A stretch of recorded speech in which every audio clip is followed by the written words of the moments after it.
Hello, everyone, and welcome to our Becoming a Training Sponsor Organization webinar.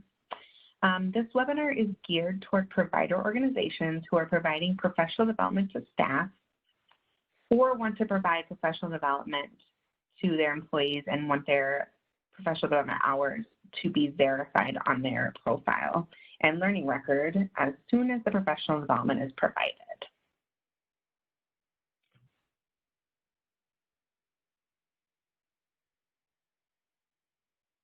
A little about myself. My name is Carly McKinney, and I am the Professional Development Specialist with MiRegistry. I have been with MiRegistry since November of 2017. My position is to assist professional development providers and training sponsor organizations to get into the system, to become approved trainers, to enter their courses and events. I approve trainer applications as well as course and events in the system. And then I help out with providing technical assistance to organizations in working in the system.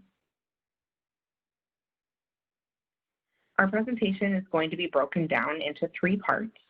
The first part is going to be geared towards becoming an approved trainer. So I'm going to go through the steps and walk you through in the system what that looks like. Part 2 is going to be entering professional development. So I'm going to be showing you the difference between a course and event and kind of walking you through entering those in the system. And then the last part will just be a look around our website and showing you all of the resources that we've created for you. During the presentation, I'm going to be flipping back and forth between the PowerPoint and the application. So kind of bear with me as I kind of navigate that on WebEx. First, we're going to start with some definitions that we're going to be going through in part 1, just to give you some background information. So a training sponsor organization is an organization that can create courses and events in the MiRegistry system. This can be any direct care organization, so any in-house training, or a trainer or a training organization that provides professional development. So there are a couple types of organizations. A training sponsor organization can be a designation to a direct care organization, or it can just be a standalone training sponsor organization. This webinar is really talking about those direct care organizations that want to provide in-house training. So that's kind of what we're going to be mainly focusing on. But if you are a training sponsor organization, this can also be really helpful in regards to entering courses and events as well. And then we're going to touch on approved trainer, and that is an individual who can provide MiRegistry approved professional development in the system. All right, so who should become an approved trainer? Anyone who wants to. However, MiRegistry only requires 1 employee attached to the organization. We recommend that that employee is the individual who coordinates or provides in-house training the most.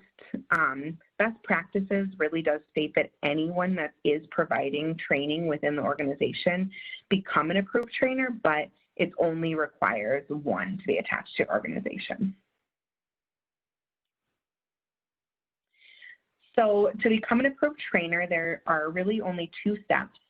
I'm going to go over these steps, and then we're going to go into the system and show you kind of how to do that. So the first one is to get into the system and submit that trainer application. This is assuming that you have an account and a membership. If you do not have an account in the system, you can go on to the site and create an account. And there are some really good resources on our webpage that kind of walk you through that process as well. But this webinar is assuming that you already have an account in the system. And then the next step after submitting that trainer application is to send in your trainer documentation. And this consists of your higher education transcripts, your training experience, and your field experience. We're going to go a little bit more into that documentation and what that looks like before we go into the system and talk about and show you how to submit that application. So the first one is your higher education. This is your official transcripts. We only accept your official transcripts to verify your education, and also we accept CDA copies. So if you have a CDA, you don't have to send in a transcript for that. You can just send in that certificate with that expiration date on it. The only kind of Other option, if you don't want to request your official transcripts, is that you can send in a copy of your diploma, your higher ed diploma. However, if it doesn't have your major listed on it, then we can't, it's really hard for us to score it correctly. So we can say that you have an unrelated bachelor's degree, but you're really going to get more experience with that related bachelor's degree. So if your diploma does say, you know, like your bachelor's of science in early childhood, then we can verify just your degree. We cannot verify your number of credits, and we cannot break down your credit courses. That's only able to be done with your transcripts. You can send e-transcripts to support@miregistry.org. This is how we prefer to get them. They are quicker to come to us this way, and they cost less usually. You can also snail mail them to MiRegistry, and that is our address as well. You can find that on the bottom of our website as well, on any page. The second item that we need from you is your training experience. So this is a list of trainings that you've provided to adults in the last 5 years. This list should include a title, the audience that you provided training to, the date of training, and the hours of each training. And that can be emailed to our support@miregistry.org. That can look like an Excel sheet. It can be a Word document. It can be agendas from your training. So any way that you want to get that to us, that's okay as well. And something to note about training experience as well is we do also accept if you are an adjunct professor or a professor and you enter that information in your profile, we will take that training as well. We will take that as training experience as well. You're teaching adults, as well as coaching of staff. So if you work closely with staff in a classroom and you're coaching them so many hours a week, you can add that as a line item on your resume. Just make sure that you're, putting in the dates of employment and putting in how many hours a week or so that you kind of do that, so we can accurately score your training experience. And then lastly, we look at your field experience. So we prefer that this is entered into your profile directly or via your resume. Entering in your profile directly is easier because we can just take a look at that. But if you do want to send your resume, you can send that to support@miregistry.org as well. And we will look at that too. And a tip for documentation is if any of the above documentation was sent in for membership, you do not need to resend it. We have your information on file or have verified it in your profile. So if you went through membership already and you've sent those higher education transcripts into us and they've been verified in your account, or you're still in the process of becoming a member and then you submit a trainer application, we still have that on file and you don't need to resend that. And this is kind of a look at the trainer rubric that we use to score your documentation. So as you can see, the big section is education. We score your higher education degree, as well as the CDA or your youth development credential. If you have any post-secondary courses in early childhood, or like 20 hours of community-based training in those core competencies on your profile, we can score that as well. You will get more points for early childhood or early childhood related degrees, such as elementary education, family studies, but we do score for higher education that is not related, and that's kind of in the other section. So we still score that no matter what degree you have. And really, you can get up to 8 points in education. For training experience, as you can see, it lists out the number of hours that we score out for each section. So if you have 1 to 10 hours of training in the last 5 years, you'll get a point. If you have 11 to 20, you'll get 2, and so on up to 60 hours. So if you do a lot of staff or employee training, if you do over 60, you only really need to send in up to 60 hours of training. We will only score 60 at 6 points. So you don't have to send in, the last 5 years of total trainings if you have a ton of that. And then lastly, for field experience, we accept 1 point for every year of experience, and we score up to 8 years. So even if you have 30 years in the field, we're only going to give you 8 points maximum in this section. All right, so I'm going to switch over to the website and kind of show you what it looks like in the system. So give me 1 second. All right. So this is our test site. Molly, Michigan is not a real person, and none of this information is real. We don't view real people's information on webinars, so we had to make up this Molly, Michigan. She, for the sake of course and event entry from before, has already submitted a trainer application, but we're going to pretend like she hasn't. So what you would do is you're going to log into your account, and this is what it's going to look like. From here, you're going to click it'll say become a trainer. This one says renew because she already is a trainer, but you're going to click the become a trainer. You're going to check that, and then you're going to click the apply renew button.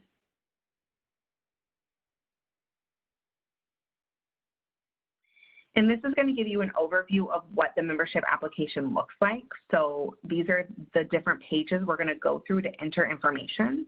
If you are a member and you've already filled out this information, it will save in your profile, so you won't have to refill it out. You'll just need to add some new information, and then the trainer information page is brand new for trainers. So it's not on memberships, only for trainers. So we're going to start the application.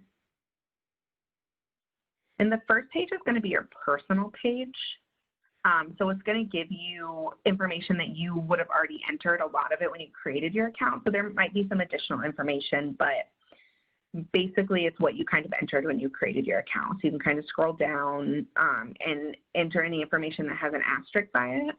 If it doesn't have an asterisk by it, it's not required. So once that's all done on that first page, you're going to save and continue. The next page is going to be your education section. It's broken down into different categories. So high school is where you're just going to enter your graduation year and say if you graduated or did not. There's a higher education section. It does have multiple listings there. So you might have some college where you've taken some college credit, but maybe don't have a degree. That's okay. Enter it in here. We'll still verify those courses from your transcript, because as you saw from the rubric, we accept 4 credit courses as points for education. If you have a 1-year certificate or any sort of college certificate on a transcript, we'll put that in here. And then, of course, your associates for your doctorate. Molly has already gone through membership and her education has been verified, so she doesn't need to send in her transcript. She already did that. We also have educator certification here. So those are your MOEX records for your elementary or secondary or maybe your school administration certification. So if you self-report anything here, we will look that up in the MOEX system and verify. So it is important to self-report there. I will say that if you don't self-report, like in the bachelor's or in the higher education section or, you know, any kind of certificate or diploma, and you send that in to us, we will put it on your profile and verify it for you. So if you're confused about where to put any information here, you can not self-report and we'll report it for you. But for the educator certification for the MOEX, that is important that you report that. The certificates and diploma section. So if you have a Montessori certificate or diploma, you can enter that in here. Your endorsement or credentials kind of goes along with your MOEX records. So your ZA or your ZS that you might have from your MOEX or any others like a social science or a language arts endorsement, you can self-report that. If you don't self-report it, but you do self-report an educator certification, we will also add it on there. Anything that's listed in that MOEX record, we will add. Any CDAs that you have can be listed here. And then, you know, any infant mental health endorsement or your CPR first aid, you could follow up by sending a card. So this kind of information besides the higher education and the CDA isn't really important for trainers, but for membership, you might want to have that stuff filled out and verified in your account. And we're going to click Save and Continue. All right, and the next section is your employment history. This is what we talked about when we talked about your trainer application and your field experience. So you can enter any employment that you have in here. I've gone ahead and entered a fake training sponsor organization for purposes of this webinar, but I'm going to show you that there are different sections of employment entry. They kind of confusing sometimes. The first section is for licensed programs in the state of Michigan. So if your employee is licensed, they most likely have an account in the system. You can select it and you can search, and then it'll come up and you can add yourself. There's a manual entry section. So this is if you've gone through if you're a licensed program and you've gone through the search and you can't find it, or if you're an organization that is outside of the state of Michigan or maybe no longer operates, maybe it's a past licensed care facility, you can enter it manually here. So that's important for, if you really want to show all 8 years or more of experience. And then there's other types of organizations down here that we have, like training organizations or higher education. So you would select down there. I'm going to go and return to my employment list. All right. And so once you enter all of your education or all your employment, you're going to go ahead and click Save and Continue. And this is your training page, and it is not anything that you're going to handle right now. Like, you're not going to add anything here. This is where we would add those trainings that you send in as certificates, or that its online trainer has added to your profile. And as a training sponsor organization, this is where all of your employees' training that you provide will show up on their profile. So again, you don't do anything. It just kind of shows you this is the training that you have listed. And you can kind of think, oh, maybe I have some more that I need to add in there. So that's kind of just showing you that. So we're going to click Save and Continue. And then this section is the membership and professional contribution section. So the membership section is all of your memberships that you might want verified. So there's High Scope, there's Michigan AUIC, anything that you want verified, you can send in proof and we'll verify it. So whether that's like a membership card or profile shot of all of your information, like the start date of your membership and the expiration date, we can verify that. The professional contribution section is kind of like on your resume at the end where you add like your volunteering or any boards that you're on. So you can add information here. Registry staff doesn't really verify that information, but it might be nice to just kind of store, when you have your a million different resumes and you're kind of choosing things from different resumes when you apply. This can kind of house all of that for you. So it's a nice little feature. Again, we don't verify, but it's optional. You can add things if you want. I'm going to click Save and Continue. And so the next section is your trainer information section. So sometimes trainers like to use this section to kind of market themselves. So if you're providing training to individuals outside of your organization as well, and you want people to contact you through our system, you can fill this page out really completely so they can like search keywords and find you as a trainer and contact you through our system. This is optional. You don't have to do this. Anything that has an asterisk next to it is required, and anything that doesn't does not required. So you can enter your schedule availability, your time of day, how many miles you're willing to travel, the counties. You can click all of them. You can click some of them. Your training languages you can teach in. And then this is the section that allows you the option of including your name and trainer list. So if you do not want people to be able to search for you in the system and contact you, then you just won't click that. If you do, if you want to market yourself, you can click that. It's really up to you. And you can change it after you're an approved trainer. You can change it at any time. So if you decide later on that you do want to be able to provide trainings in the system to other organizations, you can come back and click that. And then the trainer profile is just kind of a little bit about yourself and your expertise so that when people search for you, they can kind of look at what you are approved to train in. All right, and then the next section is your trainer keywords. So when they search on the site, they might search a keyword, and if you have put that keyword in like early childhood or child development or, infants, toddlers, then they can kind of look you up that way. And then your age group expertise. So this is actually a required field.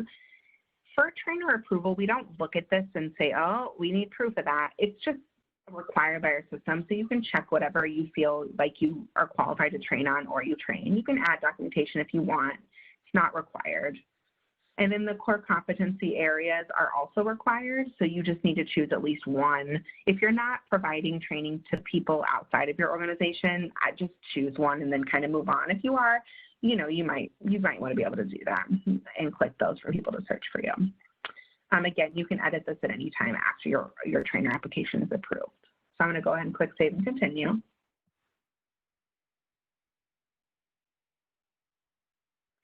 And then the last page is your trainer agreement form. So this is a bunch of information about what we expect from trainers in the system.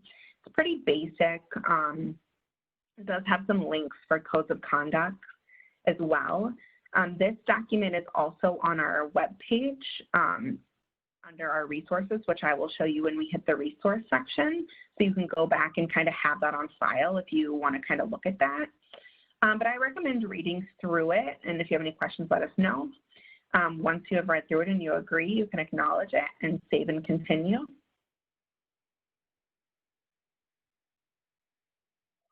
And the last page is just kind of your instructions. Like, are you ready to submit? What's next? You're going to submit your application, and basically it's saying that your profile is going to be locked from editing. It's not locked from doing anything else. So you can still search for training. You can, once your training sponsor organization is approved, you can put training in. You can, you can do anything except edit your profile. So you can't add or take out any information that you've already entered in your profile. This is just so that staff have a snapshot of what you've entered and you aren't going in and changing it, and we're not able to see that information as you go through the process. If you do have any questions or any changes, you can give us a call or email us, and we can help you change any information. But once you're approved, it will be open again for you to add information. And once you read through it, you're going to go ahead and submit that application.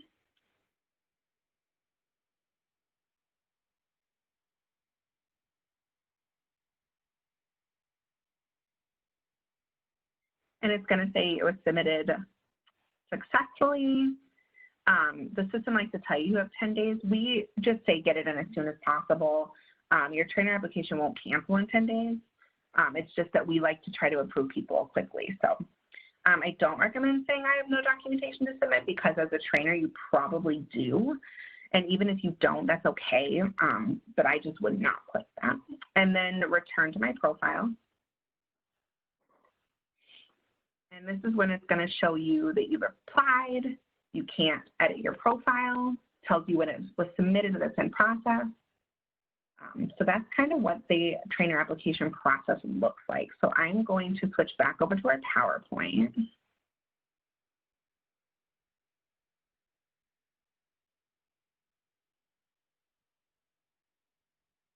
Okay. So the next thing I'm going to kind of go over is when you're approved, kind of what are next steps and what does each point value mean. So going back to our rubric, you know, we score you at the different points. So what does that mean when you get that score? So the developing, achieving, and extending levels are not levels of trainers. They're levels of trainees in the system. So the courses that you put in the system are leveled. So the developing level training is just the intro training, the basic knowledge and comprehension. So a lot of organizations, this is what they're going to be putting in the system, unless you have maybe like a 2 or 3 step courses where you kind of keep going deeper and deeper into the knowledge. But most of the trainings you provide would probably be developing. And this is really like conferences. You know, conferences are really intro courses. So to be able to train on developing level courses, you need 10 points in any of the 3 categories. So again, the education, field experience, training experience, you just need 10 points in any of those categories. The next step up is the achieving level courses. And these are really application and some analysis. So you're applying what you've learned and you're kind of analyzing a little bit. To train on achieving level courses, you need 2 points in the education section, 1 in the training experience, and 1 in the field experience. Now, those are just minimums because you still need that total of 10 points. So you just need a minimum of 2 in education, 1 in training, 1 in field, with a total of 10 and you can be able to train on achieving level courses. And then the last is the extending level courses. So these are the really deeper dives of the courses. You're doing analysis and synthesis. And you're going to need 4 points in each category at least. So 4 points in education, 4 in training, 4 in field experience. We do have a really great training alignment guide on our website that I will also show you when we talk about resources. It'll really dig deeper into what this means. But this is good information to know when you're thinking about what you want to train on and what your courses really look like that you provide to employees, and where you want to be and how much information you need to send in to us. And this isn't when you're approved for a year, or you're approved your first time, you're approved for 3 years. And so during those 3 years, you can bring your points up. So if you get any more education when you renew, you can send that information in. When you get more training experience, if you don't have as much field experience, but it's been 3 years, that's 3 more points. So these levels can go up based on, your qualifications. And then your steps after approval. So you've gone in the system, you've submitted your application, and you are an approved trainer. This is what you're going to receive from us. So you will receive a trainer approval email with links and next steps. This will outline exactly, how you want to go moving forward. And it will give you some good guides and good links and some contact information. You will also receive a trainer approval letter to keep in your file. So it'll just say you're approved. It'll tell you what level courses you're approved to train, and you'll be able to keep that in your file. And the last step is that you can begin entering professional development in the system. So once you're approved and you've gotten that letter and you're approved in the system, you'll receive an email through the system as well letting you know you can start entering that professional development in the system. I really do recommend that you read over those guides and that email before you start getting in the system. And the things that we talk about in the next section of this webinar will be really helpful in kind of knowing how to go about doing that as well. And that brings us to part 2. And part 2 is entering professional development in the system. So you're a trainer, you've gotten your letter, and now you want to start entering your training that you provide to your employees in the system.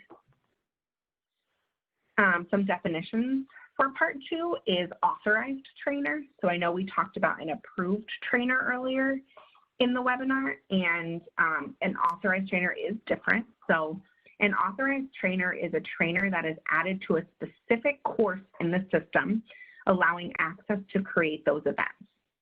So you're an approved trainer in the system, but you're an authorized trainer on a course. And we'll kind of look at what that looks like when we look at the courses too. The course is the content of your training. It includes title, course outline, training hours, core knowledge and competency areas. It's really the meat of your training. So all the information about your training. Courses are approved for 5 years and they can be used for many events. So entering professional development in the system is really a two-part process. The first part is entering that course, and the second part is entering that event. The course is more detailed and takes more time, but the good news is you just have to enter that course one time and you can use it for many events. And the event is the date, time, and location of your training. Many events can be created from one course. And additionally, attendees are marked as attended and receive credit at the event level.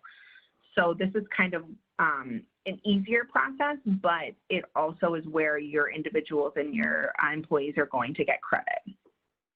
And a tip for courses and events that you just need to keep in mind as we go through this, and I'll talk about it more as well, is although credit is given at the event level, the training hours the individual receives are based at the course hours. So you may create your course for 3 hours, and no matter how long you set your event to be, your individuals are going to get credit for those 3 hours that were entered into the course. And we'll talk a little bit about that too. All right, so a little overview about your training sponsor organization. So in your trainer application approval email, it's going to tell you you know, you're an approved trainer in the system. If you have an organization already in the system that you are going to be creating trainings from, let us know. Email us and tell us, I am so-and-so, I'm an approved trainer, and I want to train under this, this, and this organization, or just this organization. And we will put that training sponsor organization designation in your profile, and that will give you access to enter your courses and events in the system. All courses and events should be added under your organization's training entry page as opposed to your individual training entry page. And we will look at the difference in what that looks like in the system as well. And I'll give you some tips on how to know you're entering it in the correct section. So anyone who has been added as an organization profile user on your account, on your organization, will have access to entering the organization's courses and events in the system. So maybe you have an administrative staff who you think would be really great at doing this in the system. You can add them on your organization as an organization profile user, and they can enter those courses and events in the system for you. So anyone that has access to do that. And I kind of want to touch a little bit on online registration. I'm not going to go into really big detail here about online registration because online registration could be its own hour-long webinar on its own. There's a lot of things you can do in the system for online registration.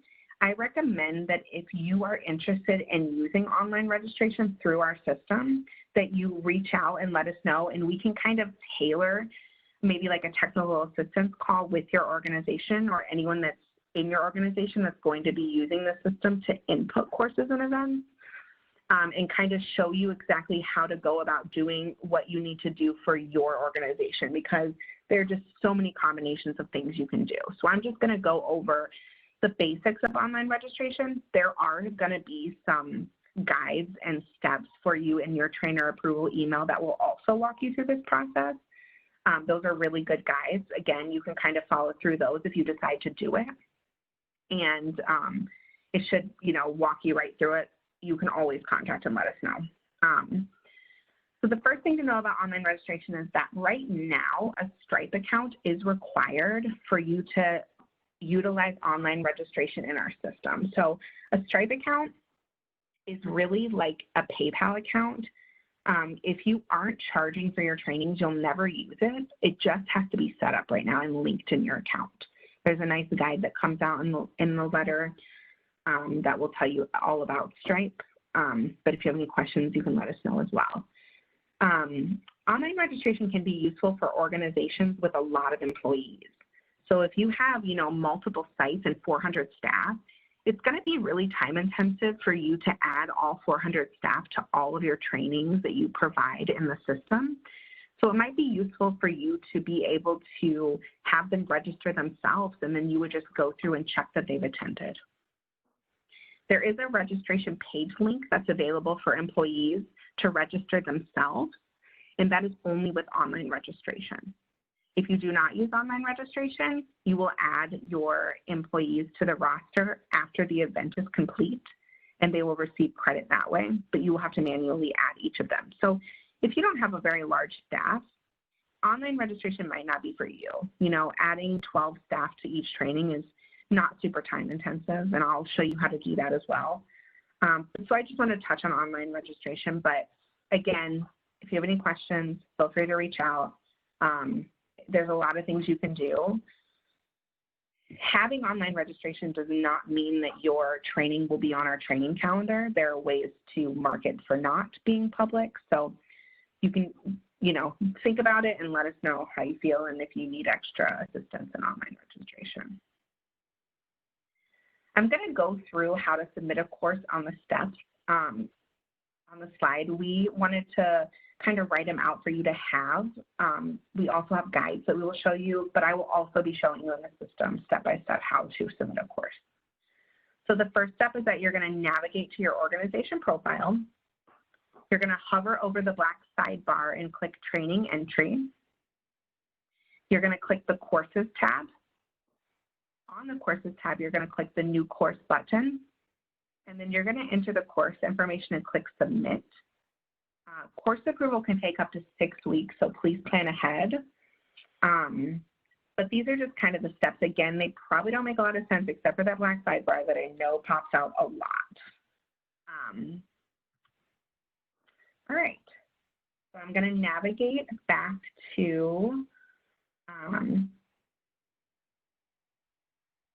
the website so I can show you what it looks like in the system. Okay, so we're back at Molly, Michigan's page, and we're gonna pretend like she's an approved trainer. She already has her training sponsor organization. It's already been designated as a training sponsor, so she does have that permission to enter those courses and events in the system. I call this the top right name drop-down menu. I don't know what else to call it, so that's what I call it. You're gonna click on your name will be up there. And when you click on that, it will have your organizations listed. You could have multiple. It might say My Organizations, and you might click in and there might be a bunch that pops up. Molly only has one, so training sponsor.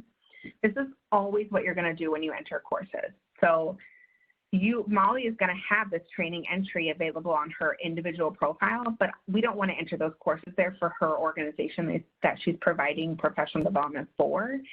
And this is really useful because there's a lot of staff turnover, and maybe you want to be able to have those courses in the system for as long as they can be in the system, 5 years with an easy renewal, so that multiple people can come in and continue providing that professional development. Like, for instance, if you have a new staff orientation that's provided, you might want to enter that as a course in the system, and then you'll have that on there for 5 years or more. So you're going to click Training Sponsor Organization. And it's going to navigate you to your organization profile. A couple things I like to say is that you definitely want to keep seeing your organization name in the top right corner. You don't want to see your name when you're entering courses. Now is when you're going to navigate over to that training entry.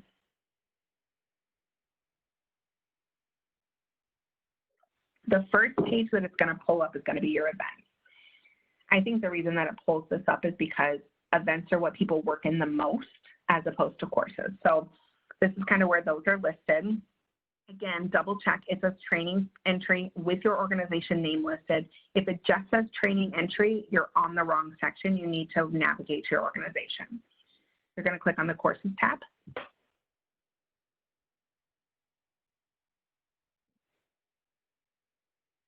All right, so this is where you'll find, we clicked on the courses tab. Now we're finding the new course button. So you're going to go ahead and click new course. And now I'm going to walk you through all the pages for course entry to kind of show you up here what we're going to be going through. This is the more time-intensive part. So it just is. And the reason is because we want to make sure that the whole training is planned out and that everything is set to go, because you're going to be creating multiple events from this probably. So you're going to enter your title. This is the course type. So general training is what you'll choose. And this is that course level that we were talking about earlier, the developing, achieving, and extending. I'm going to keep it as developing. This is your course description. So that is like a couple sentences about what it is the course is about. So like a little intro to it. This is something that individuals can see. So if you are putting events on the statewide training calendar, they can see this description. And you're going to click Save and Continue. It will tell you if you miss a step. And again, anything that has an asterisk is required. All right, and the next section is going to be your course category and your hours. In the course category section, there's multiple listings, but you can only choose one in this section. You're going to be able to choose more ages later in the ages addressed section, but for now, just choose the one that the course is most about. If it's equally infant and toddler, you can choose whatever, infant or toddler. This is your course hours. The course has to be at least an hour in length. So if you have multiple professional developments that you're providing to your employees, and maybe they're like 30-minute sessions, you can enter it as one big training for the month and then enter those multiple sessions when you enter the event, which I will also show you. And here's your core competencies. Your core competency hours have to total the number of hours that are in your classroom hours, and they cannot be less than an hour each. So I'm going to go ahead and just pick two. If your course was 1.5 hours, one of them can be less than an hour. So your interaction and guidance could be 0.5, and this could be 1, but only one of them can be less than an hour. So one can't be 0.75 and 0.75. They have to be like 1 and 0.5, or 2 and, or 1 and 0.5 if it's a 2.5 hour course. There are school age ones as well.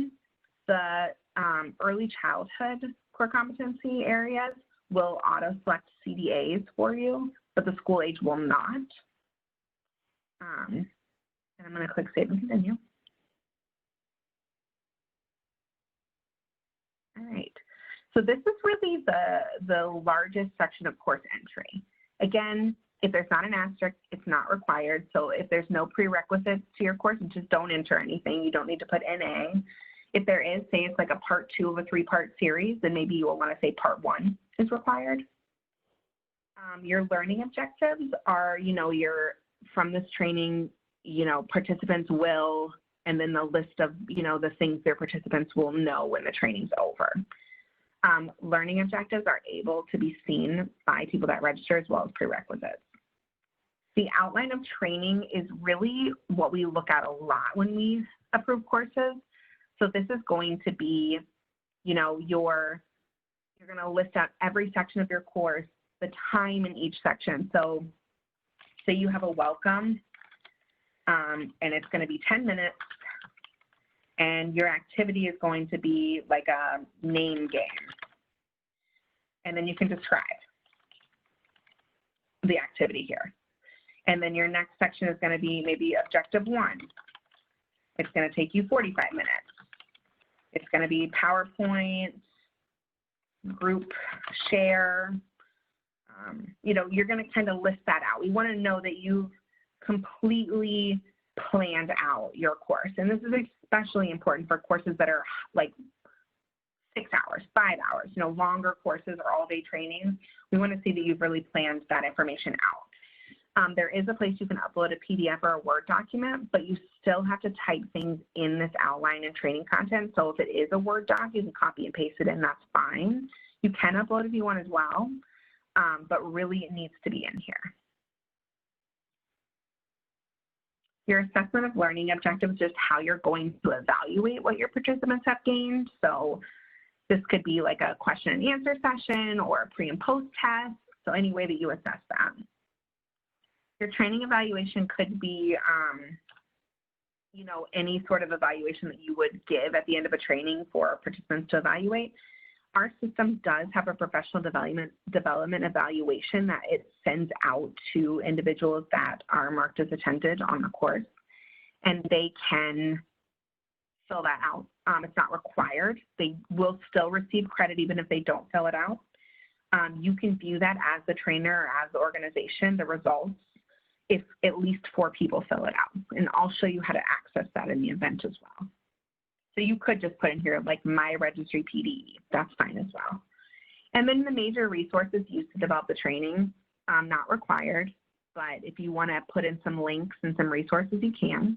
If you have questions about some of this, there will be, it kind of tells you if you hover over the question mark, like what we're expecting. So if you have any questions. I think the biggest issues I see on this page that I have to send the course back for a second review is just really not putting enough information here. So just overfill it if you can. I'm going to go ahead and click Save and Continue. All right. And the next section is your additional course details as well as your ages address. So your target audience is going to be, if you're a center-based staff or, if you are inviting school-age staff or maybe you have family group, you can choose as many as you have coming to your training. There's an other box where you can click, you can add a description here, if it's not in here. And then ages addressed, we talked about course category earlier, and you can only choose one. Ages addressed is where you can choose as many as you want. So as many ages as you are going to talk about. Click Save and Continue.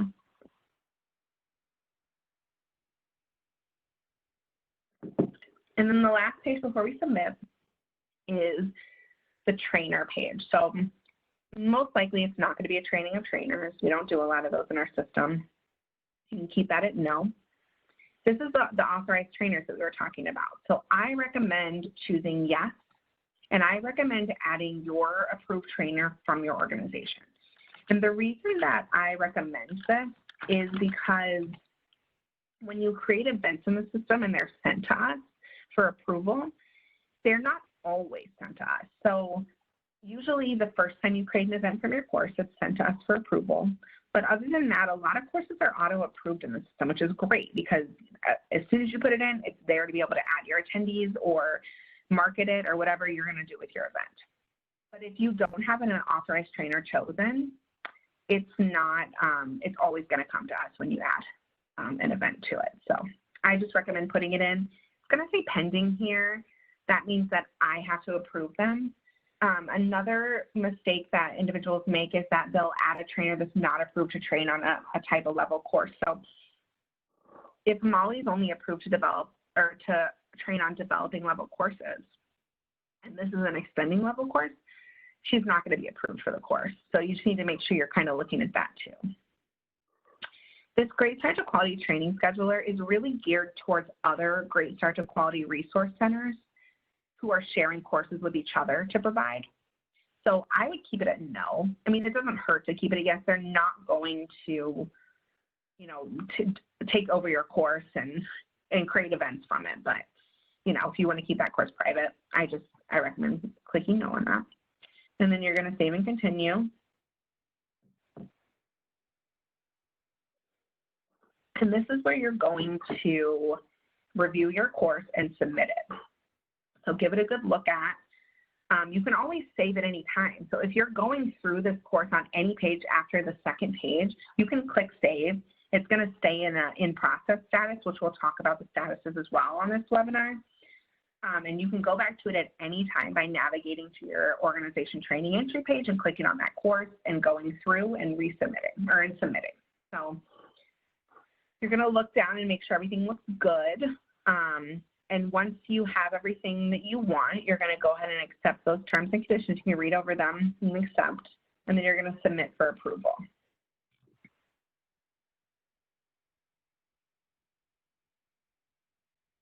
All right. So once your course is submitted, it's going to tell you it was submitted successfully, can't be scheduled for an event yet because it's not approved. That's okay. You can click Exit Details. And there is going to be your course that you submitted. It's going to say submitted. We'll talk about the course statuses, but just for some context, on your course and event page, there's going to be a status section, and that's going to have all your statuses. So when we go over them, this is where you're going to find them. All right, so I'm going to go ahead and switch back over to our PowerPoint.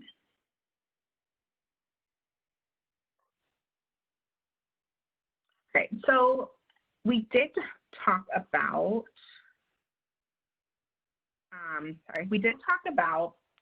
some of the tips that I'm going to reshare, but I just thought these were important to kind of go over one more time when submitting courses, just for you to have. Again, I've already mentioned most of these, but it's just a good refresher. So courses must be at least an hour in length. Again, if you have multiple 30-minute courses and you want to lump them together, that's fine. You can do that. Each core knowledge and competency indicator selected must equal at least 1 hour. We talked about that with the course hours. If the course ends in 0.5, it's a 1.5-hour course, a 2.5-hour course, etc. Only one core competency can be less than an hour. So you can have, like, for a 1.5-hour course, 1 hour on one, half an hour on the other. That's fine. The course outline must be entered directly into the course outline field, even if a document is attached.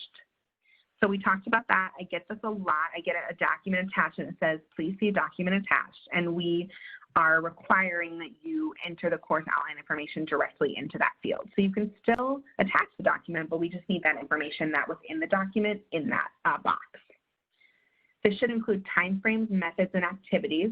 So, talk about your PowerPoint if you have a PowerPoint, your activities that you're going to provide. As much detail as possible is really great. This is also really good for sustainability of courses. So if you are training other staff on providing courses and you leave the organization, they're going to be able to have that information in there for when they provide the training. So it can be good for that as well. And we recommend using that authorized trainer list and adding specific approved trainers from your organization to provide those events. This will allow the events you create to be automatically approved. So again, most events are auto-approved if they have this authorized trainer on there and you've added someone from that authorized trainer on the event. Otherwise, they might come to us for approval, and that could take 1 to 3 days. Not super long, but just if you want your event auto-approved or you're working on a short timeline, I recommend adding that authorized trainer list. All right, so we talked a little bit about the course status and where to find the course status. So I'm going to kind of walk you through what each of those statuses mean. There's a lot of confusion on this because they just are kind of confusing by nature, but I think once you get a good grasp on kind of what they mean, it's pretty easy to kind of see it in the system. A lot of times you'll see in process. So this is that you have clicked on the new course, you're entering your course information, you have saved that course information, but have not submitted the course. So again, the course has not been submitted, has not come to me. A lot of people are stuck on this status because they will maybe have not submitted it at the end, like they got all the way to that submit page, but then they just saved it. And then they reach out and say, oh, I've had this course in process for the last month. Why isn't it approved? It's past the approval. You're on the past that date. It's because it wasn't submitted. So just make sure that your course says submitted, and then you can reach out and let us know, like, oh, what's going on? The submitted status is that your course has been entered and submitted. You cannot edit the course once it is submitted. The course will be reviewed by MiRegistry, and at full capacity can take 3 to 4 weeks for review. This is not typical at all times, but when we are seeing an increase in membership and an increase in applications and an increase in workload, we will see full capacity hit. So I truly recommend getting your courses in as soon as you can. You can enter your courses in that you plan on, providing in 6 months. I mean, you can enter all of your courses for the entire school year or, program year if you want at any time, just to get them in ahead of time. The revisions required status is that your course has been reviewed and some changes are required. So you'll find a note on the course details page with more information. So what that looks like is you just kind of clicking on your course, scrolling down a little bit, and you'll see what changes need to be made. If you see your course and revisions required and you're confused and you don't know why, you can always reach out and ask us, and we can kind of give you more information on what we're looking for. If you resubmit it and none of the changes are made, then we will put it back in revisions required. And that brings us to the resubmitted status. Once you have made the changes, you could resubmit the course for approval. The resubmitted course can take 1 to 3 business days for approval. It goes in a separate queue, so submitted courses are in their own queue and resubmitted courses are in their separate queue. It's kind of like a cut line because you've already waited in line for the submitted, and now you just have to make some changes. So it's a lot shorter. And then, of course, approved is that your course has been reviewed and is approved, and you can begin scheduling your events in the system. All right, so we're going to go through the steps of creating an event, and then I'm going to walk you through that in the system as well. So step 1, again, you're going to navigate to that organization profile. You're going to hover over that black sidebar and click Training Entry. You're going to click on that Courses tab again. You're going to click on the course from the list that you want to create the event from.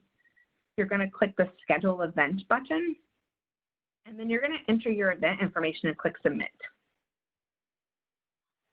All right, I'm going to navigate back over to the system.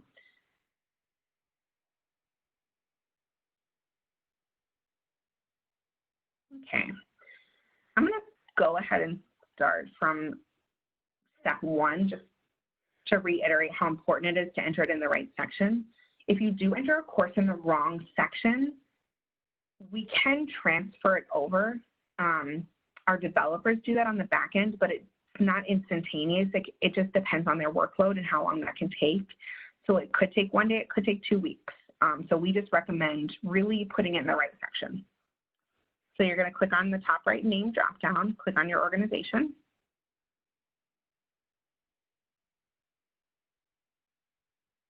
You're going to see the name of your organization in the top right corner. You're going to see your organization profile. You're going to hover over the black sidebar. You're going to click training entry. You're going to click that courses tab because, again, it navigates you to the events tab. Once the event is created, we'll look in the event details page so you can kind of look at that. Again, double check training entry with your name, organization name. That's what I say, looking at both of them. And then you're going to click on your course. Now, my course 3 is just submitted and I haven't approved it yet. So I'm going to go ahead and get in my course 1 that is already approved, as you can see by the course status right there. And this is kind of what it looks like. So if I click on my authorized trainers, this is where my trainers that I added are on there. If you have additional staff that are going through the trainer approval process, you can add those trainers at any time to the course as an authorized trainer. So go ahead and submit your course with your 1 trainer. And if you know that 3 or 4 other people might co-train or train, you can add those later. They'll go to a different queue for me to approve. It's 1 to 3 days as well. But you can add them at any time. You can also remove them at any time. So that's helpful to know. So you're going to click back on your course details page.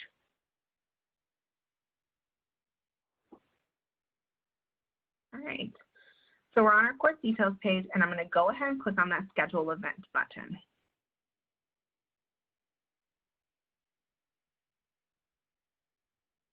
All right, and so this is what it kind of looks like.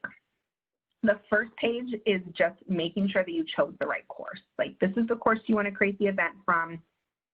This, here are the core competencies. This is what you chose. You're going to click continue. This is where your authorized trainer list is. So say you are providing this course or you're bringing an outside trainer into your organization to schedule or to train on this. They're not in the system as an approved trainer. Their course isn't in the system, but they are okay with you entering in the system and saying that your staff took the training. You select your approved trainer that you have in the system. At least you just need the one of them as an approved trainer. Although Molly might not be training on this course, she's like a backup trainer and is kind of vouching for the trainer. It's going to ask me, do I want to add another trainer? Yes. This is where you can click on those non-approved trainers. So if you have a one-time trainer coming in, you can add them by first, last name, organization, qualifications. You can do that. If you have another trainer that's just not on the training, she's an approved trainer in the system or he's an approved trainer in the system, but they just aren't approved on this course, maybe they're just doing it once, you can search and add them too. I'm going to go ahead and cancel.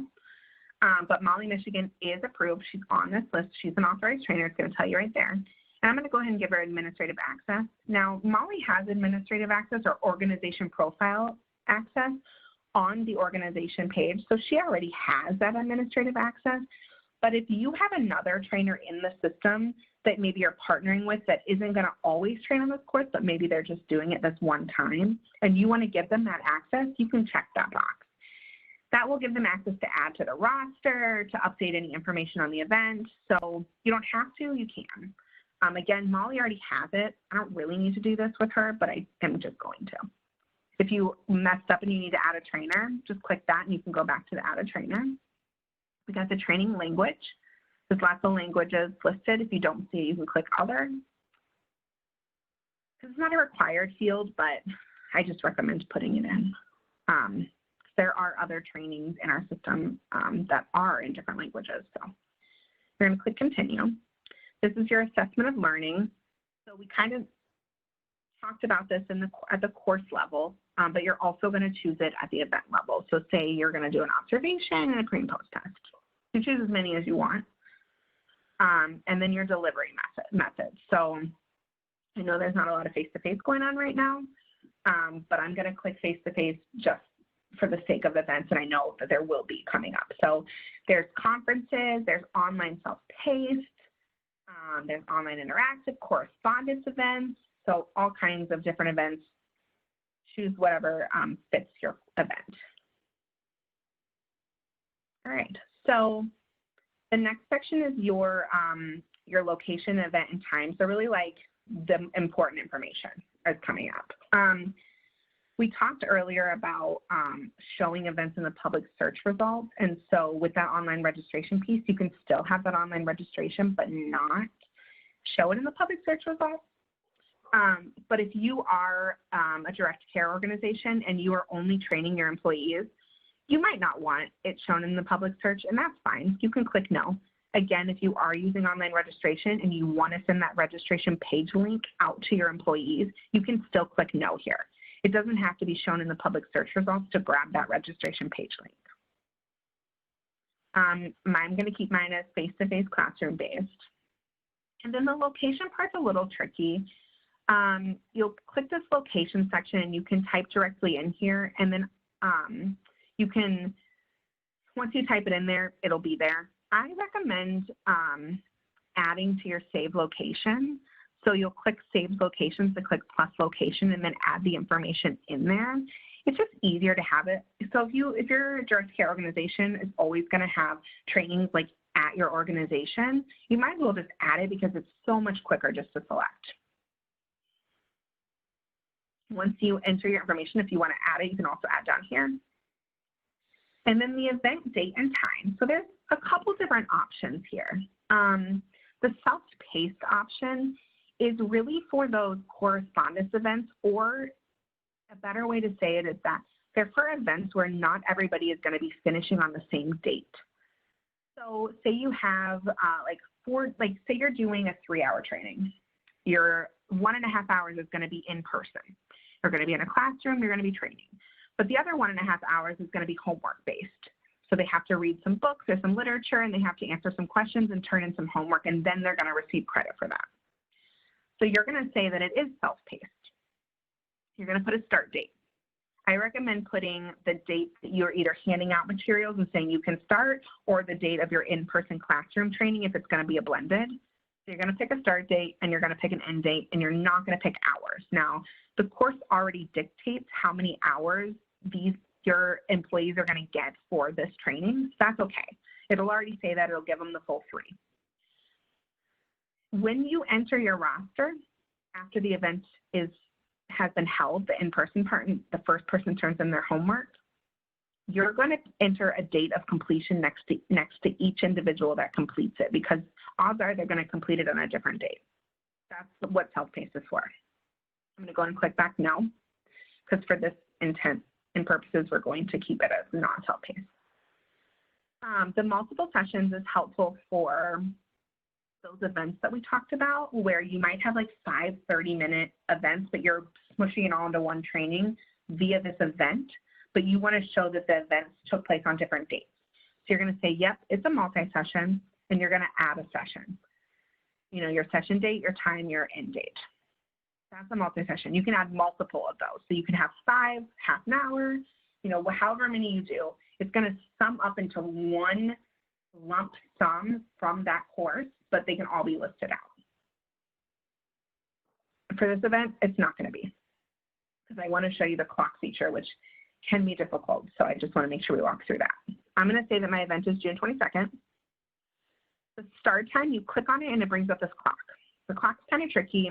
When you're adding different sections, you're going to want to click on that. So say the event starts at 11 o'clock a.m. So again, if you want it to be 11:15, that's fine. It'll change based on, you know, where you enter all of your information. Okay, it's going to start in a.m. Okay. Now, because 11 a.m. plus 3 is a p.m., this is where it gets a little tricky. It's only going to let you go there. So you might be confused and you're like, it's not letting me do anything. So you're going to have to click that p.m. first. And that's going to allow you to click the 1 o'clock p.m. It is a little confusing. Don't love it, but that's kind of how you navigate it. Just make sure you're kind of clicking on each one, and then make sure you click OK. I have a tendency to just click outside of the clock and it never saves it. So make sure you click that OK button. All right. The additional date time information is a section that if you do use online registration or the training calendar and you want your attendees to see something like, for instance, bring this or bring your own lunch or, bring a pencil and paper or do this thing before you come. You can enter that information here and that will show up on the event for them to see. You can also enter in this additional contact information section. It really just hits home like, listen, you really need to do this thing that we need you to do before the course or before the event. And then the contact information is going to auto pick the organization contact. So you can change it event by event. If you have someone that's going to be handling all of that, or if you have an administrative staff who's going to be handling it, you can change any of this information. I'm going to go ahead and click continue. And this is the event registration section. So that is that online registration versus not online registration. So I'm going to go ahead and say yes, just to show you what it looks like, because training sponsor organization that we have here has a Stripe account, has online registration connected. You may not, that's okay. I'm going to say yes for this so I can show you on the roster the difference between the two. You have to click that register online. If you just click yes and you don't do it, this is not going to show for you to register online. Let's say 400 people can come, big organization.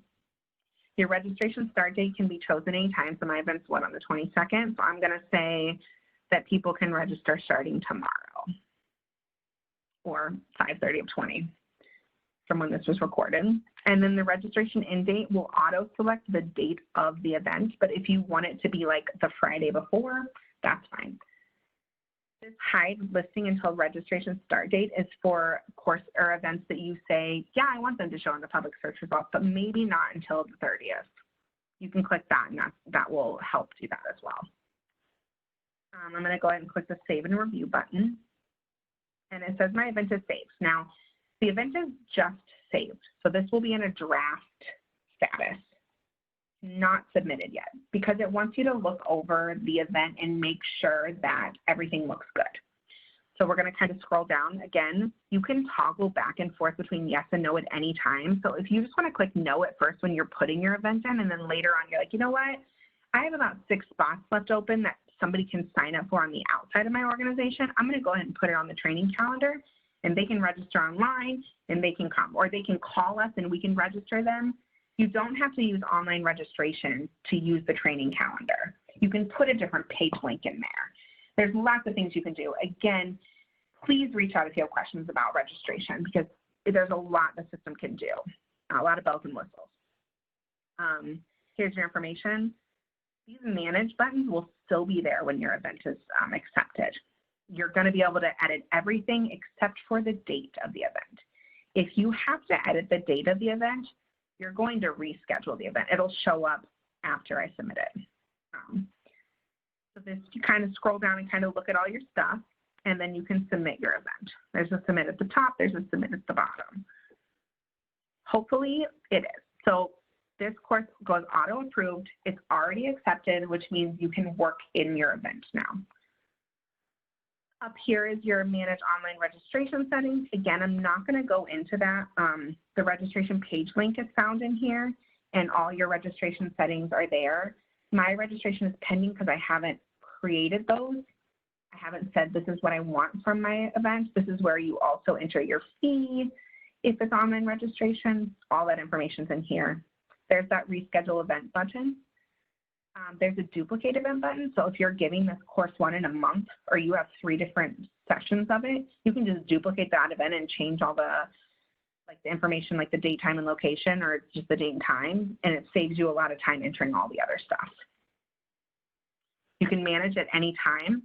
You can update any of this information at any time, which is really great. And then here's the training materials section. So that's your certificate of attendance. We don't really recommend providing a certificate to your employees because a lot of times they'll send those in to us and it's already marked as attended on their page. The training attendance is the attendance sheet. If you have staff that have signed up for the training, they'll be listed on there. If not, it'll just be blank, but you can print it out and have people sign in. And then there's that PDE summary that I was talking about. If 4 or more people submit that PDE, then you will have access to those results. All right, so that's kind of what that looks like. I'm going to go back to my presentation. All right. Okay. So we did go over the event tips, but we're going to go over them again just to kind of hit them home like we did with courses. So your event tips. Events should be entered for the same hours as the course. We talked about that. If you enter an event that is different than course hours, it will come to me. If you have like a 7-hour event and you have like a 30-minute lunch in there that can't be counted towards training hours, like it's not a networking lunch or a working lunch, so your event's maybe 7.5 hours, it'll still come to me, but you can, and I'll probably reach out and you can just say, you know, it's just because of the lunch, or you can enter that information in the event as well, like if there's a lunch in there. Once the event is accepted in the system, updates can be made to any section except for the event date. If you need to change the event date, you will need to reschedule the event. Events can be added in the system without being shown in the public search results. So we talked about that. You can change that at any time. It's really prominent on the page to not be shown or yes to be shown. And online registration can be useful for organizations with a large staff. You can send your staff a registration page link to sign up with. It doesn't have to be posted on the public search results. You can just send it right to them. They can sign up themselves. You can mark them as attended. Again, we're going to go over the roster in more detail back at the event level. And then I'm going to go over the event statuses. They're very similar to the course events. So the first one is draft. That is like the in process for courses. So the event has been created and saved, but has not been submitted. So you created the event, you've saved it, you've not sent it in to us for approval. If you have sent it in to us for approval, the event status will be pending. So the event has been submitted and MiRegistry staff will review and approve it within the 1 to 3 business days. Again, sometimes your event will skip this step and it'll go right to accepted. The accepted status is that the event was submitted and accepted. So you're good to go. You can start entering your roster. Everything's great. The completed status is that the event was given, individuals were added to the roster or marked as attended if you have online registration, and the event was marked as complete. You've gone in, you've added your people, you've marked the event as complete. Once the event is marked as complete, you cannot make any more changes. So you can't add anyone on the roster. There's no more changes that can be made. If you accidentally leave someone off, or if it didn't save on the roster because the update attendance button wasn't clicked, which I will show you as well, you can email us and we can add people to the roster, or we can open the event back up and put it back in the acceptance status for you to add it. Or canceled. So the event was canceled by the organization. This could be because the trainer pulled out, or someone was sick, or any reason that you would cancel, weather. And really the cancel status should only be used if you don't have a rescheduled date. If you have a rescheduled date and you're going to reschedule it, you can just reschedule it. It doesn't need to be canceled. All right. So next, and the last thing we're going to talk about in regards to the event is adding attendees. Here are the steps, just so you have them, but again, we will go through that in the system as well. So the first step is to click on the event. Click on the Manage button in the roster box. Choose the roster option. For events that utilize online registration, you can click the attended box next to the individual. And then the key is that you want to click that Update Attendance button at the bottom next to staff that are attended, because if you don't, it won't save. It's like the Save button. And for events that do not utilize online registration, you're going to click that plus attendee and search for staff to add. Once all of the attendees are added, you're going to exit the roster and click the Event button and choose Complete Event. All right, I am going to navigate back to the website so that we can kind of walk through what that looks like. All right, so we're still in the event details section. You've clicked on your event, you've navigated there. Here's the roster box that I was talking about. We're going to click Manage, we're going to click Roster.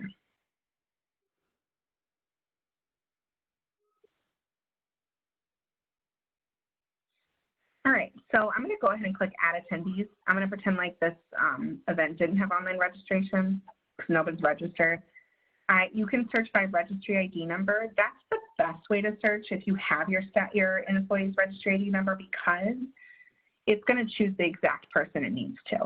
When you search by name, sometimes it'll bring up a lot of people. I'm going to go ahead and search Molly. I'm going to say that I know she's the trainer on this event, so she's not supposed to get credit. But in regards to looking at her profile and seeing what it looks like after she's marked as complete, I just kind of wanted to show you that. So I'm going to select her.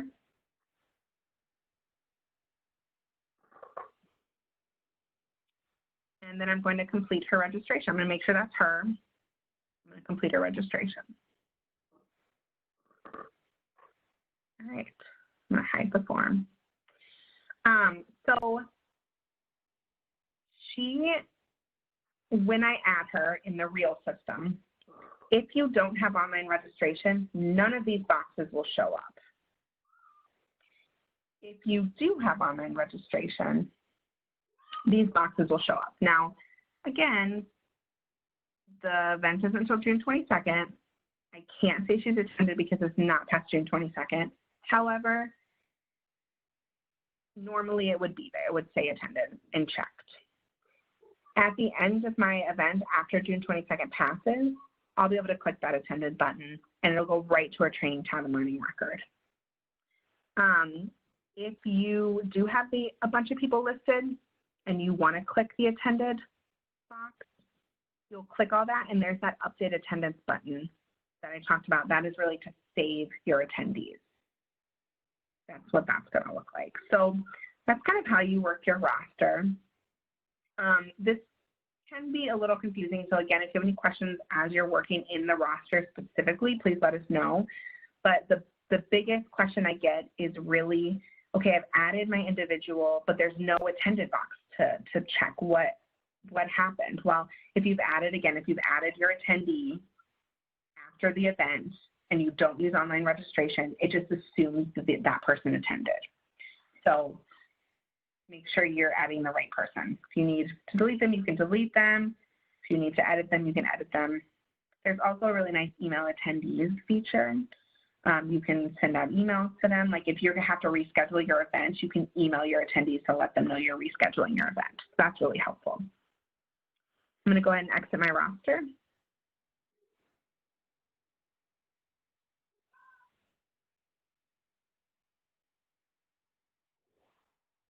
And it's going to show your attendee on the box and any messages you might have sent as well. All right, so I'm going to go ahead and navigate back to our PowerPoint to kind of wrap up. We are going to navigate back and look at the website after we go through the rest of the roster information. So some roster tips. If you're searching by MiRegistry ID number, it ensures that you're adding the correct individual. Again, if you have Sarah Brown, there's probably a lot of Sarah Browns in our system, so just want to make sure you have the right person. An email will show up as well as like a phone number as well, so you can kind of look at that and verify too. Only individuals with a MiRegistry profile will be able to be added to the roster for credit. So if you have staff members that have not created a MiRegistry profile, you cannot add them to the event to give them credit. They must create a MiRegistry profile, an account, before they're added. All right, and then the final section is going to be our resource section. So we're going to take a look at our actual website and what those resources look like. I'm going to navigate back to that. All right. So as soon as my bar leaves, I have this pulled up already. So when you go to miregistry.org, this is what you're going to see. It's going to show you our whole website. It's broken down into audiences. So you have the individuals, you have the trainers, you have the organizations, and then you have the resources. There's also resources on all of these pages too, but I'm going to go ahead and click on the resource section. The resource section is also going to be broken down into different sections. So I'm going to click on trainers.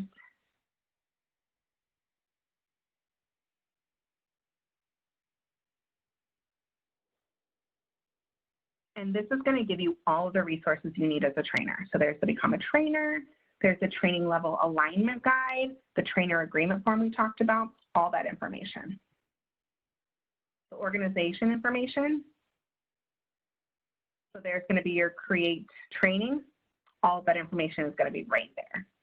And then lastly, you're going to click on this training tab, and it's going to give you all of your trainer resources as well. So your trainer approval guide that we talked about, the course and event entry guide that we talked about, and some FAQs.